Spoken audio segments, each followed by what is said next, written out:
Mes beaux-enfants veulent me rappeler que je ne suis pas leur vraie mère, après des années à m'occuper d'eux. Très bien, je vais leur montrer ce qu'est la vie sans une mère. Mon mari, qui a 40 ans, et moi, qui en ai 36, sommes ensemble depuis 8 ans, et notre mariage a traversé des hauts et des bas. Quand je l'ai rencontré, il avait déjà 2 enfants, des jumeaux de 16 ans, un garçon et une fille. Je les aime comme s'ils étaient mes propres enfants, et comme j'ai des difficultés à tomber enceinte, je les considère vraiment comme les miens. L'année dernière, mon mari et moi avons essayé d'avoir un bébé, et je suis tombée enceinte, mais j'ai perdu le bébé à cause de complications, je pense simplement que je n'étais pas faite pour être mère biologique. Les enfants de mon mari n'ont pas vu leur mère depuis des années, car elle les a abandonnés pour un homme à New York. C'est triste, car ils n'ont pas pu avoir de relation avec elle. Les jumeaux m'appellent maman, et nous faisons tout comme une petite famille, exactement comme je l'avais toujours rêvé. Pour cette raison, je pensais vraiment que tout était parfait. Plus jeune, je me disais toujours que je ne devrais pas sortir avec un homme qui avait des enfants, car il pourrait y avoir des complications avec leur mère. Mais j'ai pris un risque. L'autre jour, ma fille et mon fils voulaient aller au centre commercial avec des amis, ce qu'ils font souvent, alors j'ai donné mon accord. La dispute a commencé à cause de la tenue qu'elle portait. Elle portait une jupe très courte avec un haut et une veste en jean.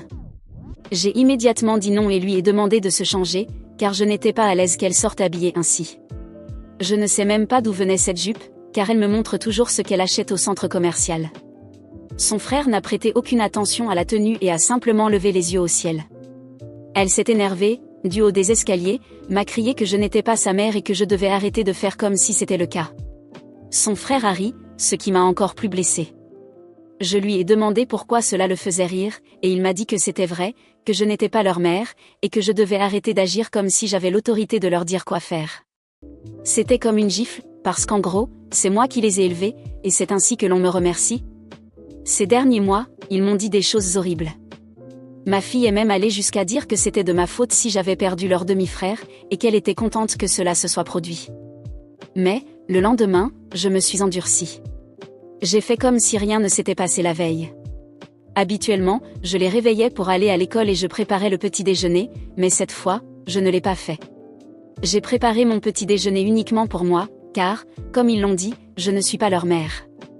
Mon fils avait un match de basket ce jour-là, et j'avais l'habitude d'apporter des collations pour l'équipe, mais cette fois, je ne suis pas allée. Ma fille avait une compétition de pom-pom girls 2 jours plus tard, mais je ne suis pas allée non plus. Je sais que certains pourraient me trouver mesquine pour cela, et je ne serais pas en désaccord. Je me suis levée chaque jour en les ignorant tous. Je ressens leur regard à chaque instant. Hier soir, ma fille s'est approchée et m'a demandé pourquoi je n'étais pas venue à sa compétition, et j'ai simplement répondu « Je suis ta mère ?» Alors pourquoi le ferais-je ? J'ai vu le visage de ma fille changer cette nuit-là. C'était comme si elle avait été frappée par une vérité qu'elle refusait de voir. Elle est restée là, à me regarder, et j'ai compris qu'elle commençait peut-être à comprendre. Ou peut-être pas, c'était peut-être seulement de la surprise. Mais je n'avais plus rien à dire. Après tout ce que j'avais traversé, après tous les sacrifices que j'avais faits, toutes les nuits blanches à m'inquiéter, à prendre soin d'eux, à être une présence constante, la réponse que j'ai reçue a été un simple « Tu n'es pas notre mère ». Je suis entrée dans la chambre et j'ai fermé la porte. Je n'avais plus envie de continuer comme avant, à m'épuiser pour 2 adolescents ingrats qui me voyaient seulement comme une ombre de quelqu'un qui les avait abandonnés un jour. Je n'étais pas leur mère ? Très bien. Qu'ils fassent donc l'expérience de l'absence, de l'indifférence, du silence qu'ils semblaient tant désirer. Je me souviens que, des années auparavant, j'avais hésité à me marier avec un homme qui avait déjà des enfants. Je savais combien ce serait un défi, avec les conflits, les résistances. Mais je me suis laissée emporter par le désir de construire une famille. Ce que je voulais, c'était être une mère, donner mon amour et mes soins à quelqu'un. Et, au fil des années, je me suis permis de croire que je construisais cela avec eux. La semaine a passé avec ce vide dans la maison. Je me levais chaque matin à mon heure habituelle, je descendais pour préparer mon café, sans me presser. Ils passaient près de moi dans la cuisine, attendant que je les appelle pour le petit déjeuner ou que je prépare leur goûter pour l'école. Je les observais du coin de l'œil, les voyant préparer leurs propres céréales ou chercher quelque chose à manger dans le réfrigérateur. Je n'offrais ni aide, ni sourire. Je n'étais plus que ce qu'ils voulaient que je sois, une présence distante, un adulte dans la maison qui n'avait aucune obligation envers eux. Quand je suis rentrée à la maison le vendredi, après une semaine comme ça, j'ai trouvé mon mari qui m'attendait dans le salon. Il avait l'air déconcerté, mélange de confusion et de préoccupation dans les yeux. Il m'a demandé ce qui se passait, pourquoi les enfants se plaignaient, disant que je les abandonnais. J'ai laissé échapper un rire amer, ce genre de rire qui vient d'une colère qu'on ne peut plus contenir. Puis, calmement, j'ai tout expliqué. Je lui ai raconté le manque de respect, les paroles dures, comment ils se sont moqués de moi en haut des escaliers, sans se soucier des années que j'avais consacrées à eux. Il est resté silencieux, absorbant chaque mot, et pendant un instant, j'ai cru qu'il serait de mon côté, qu'il comprendrait enfin combien cela me blessait. Mais, au contraire, il a seulement soupiré et a dit qu'ils étaient des adolescents, qu'ils traversaient une période difficile. Il a minimisé, tenté de justifier leur comportement, comme s'ils n'étaient que des enfants innocents testant leurs limites. Des enfants, ai-je répété. Ils ont 16 ans. Ils sont parfaitement capables de comprendre le poids des mots. C'est là que j'ai compris que j'étais seule. Ils ne verraient jamais combien cela me rongeait, combien chaque geste d'ingratitude me marquait, une blessure après l'autre, jusqu'à ce qu'il ne reste plus d'espace pour supporter. C'est cette nuit-là que j'ai pris une décision. S'il ne voulait pas de moi comme mère, si mon mari pensait que j'exagérais, alors chacun assumerait sa propre responsabilité. J'ai cessé de m'inquiéter de payer les activités extra des deux. L'argent que je mettais de côté pour leurs cours d'été, pour leurs voyages et leurs loisirs, je l'ai gardé pour moi.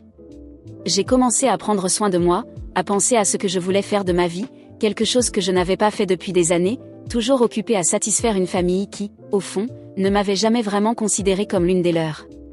Dans les semaines qui ont suivi, je me suis encore plus éloignée. Je ne suis pas allée à la réunion de l'école de mon beau-fils, je ne l'ai pas aidé avec le projet de science qu'il repoussait depuis des semaines, ni ne lui ai proposé de l'emmener à ses entraînements de basket. Il a pris le bus, râlant, mais je ne lui ai pas proposé de le conduire.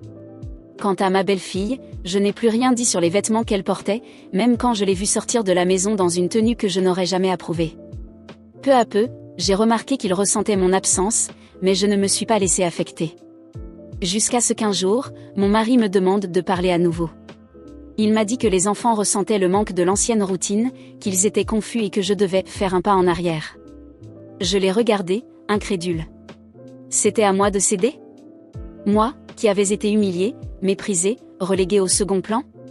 Tout cela parce qu'ils ne pouvaient pas accepter que j'étais la seule mère qu'ils avaient désormais ? Non, j'avais déjà fait bien assez. À ce moment-là, j'ai su que mon mariage n'était plus le même non plus. Peut-être m'étais-je bercée d'illusions toutes ces années, croyant que j'avais construit une famille. Peut-être, au fond, n'étais-je qu'une intruse, un substitut pratique pour ce qu'ils avaient perdu. Alors, j'ai décidé qu'il était temps de penser à moi, de cesser de vivre pour des personnes qui ne me valorisaient pas. J'ai commencé à chercher un appartement pour moi. Quelque chose de petit, de chaleureux, où je pourrais recommencer. Je n'en ai parlé à personne, ni à mes beaux-enfants ni à mon mari. J'ai continué ma routine, mais avec un certain soulagement, sachant qu'en bientôt j'aurais mon propre espace, loin de tout cela. Quand j'ai enfin trouvé l'endroit idéal, j'ai attendu un jour où les jumeaux seraient absents et mon mari au travail. J'ai rangé mes affaires en silence, sans laisser de mots ou d'explications.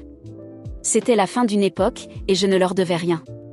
Quand j'ai enfin quitté cette maison, j'ai senti un poids s'envoler de mes épaules. J'étais libre. Après avoir quitté cette maison, c'était comme respirer de l'air frais pour la première fois depuis des années.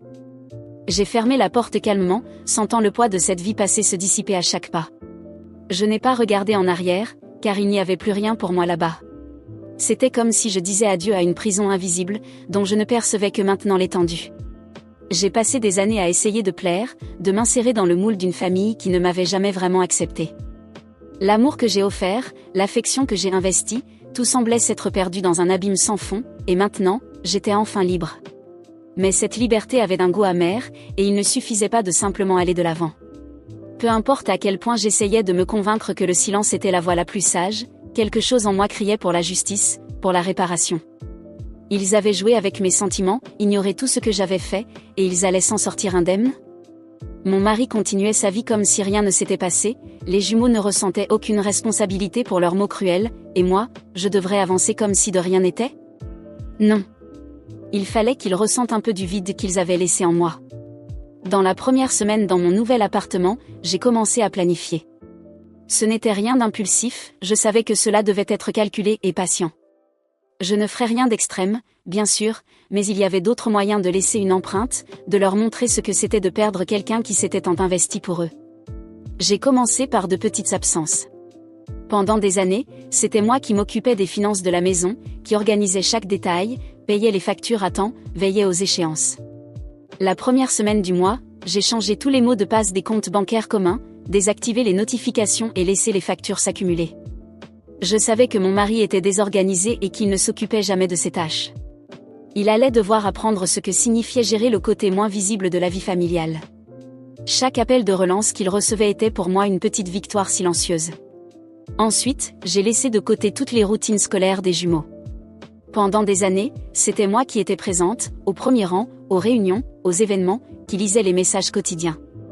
Ces petits gestes, c'était moi qui me souvenais des anniversaires de leurs amis, des uniformes de compétition, des listes de fournitures scolaires.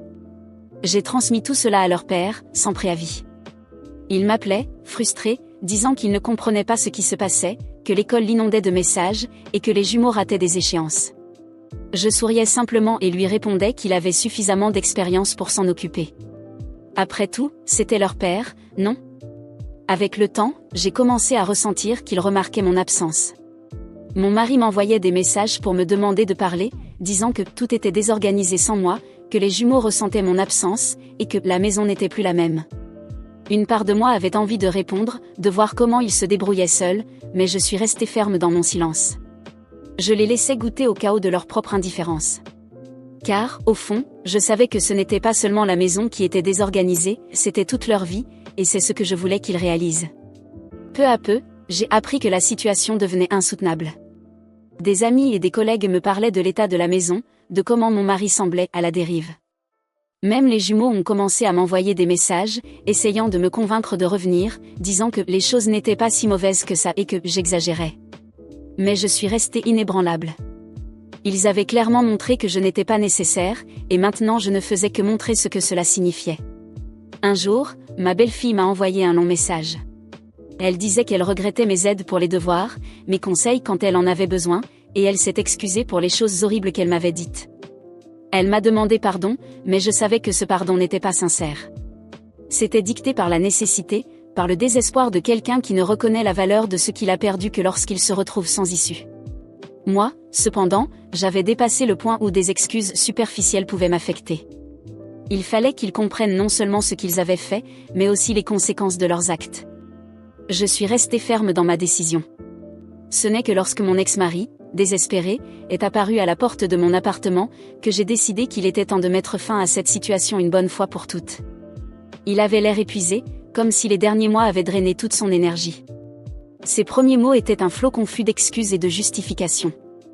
Il disait qu'il était désolé, qu'il savait qu'il m'avait ignoré, qu'il avait sous-estimé tout ce que je faisais, mais que les enfants étaient désolés, qu'il comprenait maintenant combien j'étais importante.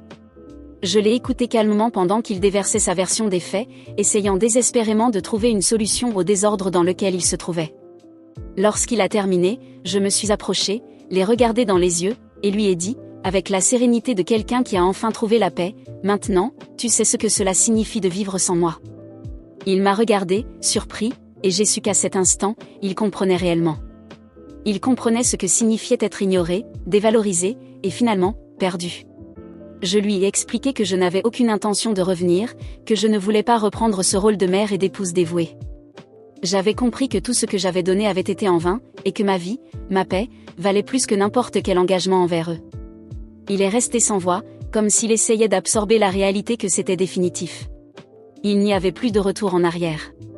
J'avais recommencé, et leur place dans ma vie avait été comblée par un vide qui, étrangement, était libérateur. Quand il est sorti de mon appartement, un calme absolu s'est emparé de moi. Je savais que, désormais, ils allaient devoir faire face aux conséquences de leur propre choix. Chaque décision, chaque mépris, chaque mot dur qu'ils m'avaient lancé revenait maintenant vers eux comme un reflet clair et immuable. J'avais laissé de côté les rancœurs, transformé le poids de la colère en quelque chose de plus grand, en ma propre renaissance. Je suis rentrée dans l'appartement, j'ai fermé la porte, et pour la première fois depuis des années, j'ai senti que je n'avais besoin de personne. J'étais entière, enfin libre, et le goût amer de la vengeance s'était transformé en quelque chose de plus doux, la certitude que j'étais désormais ma propre priorité, et que rien ni personne ne pourrait me retirer cela.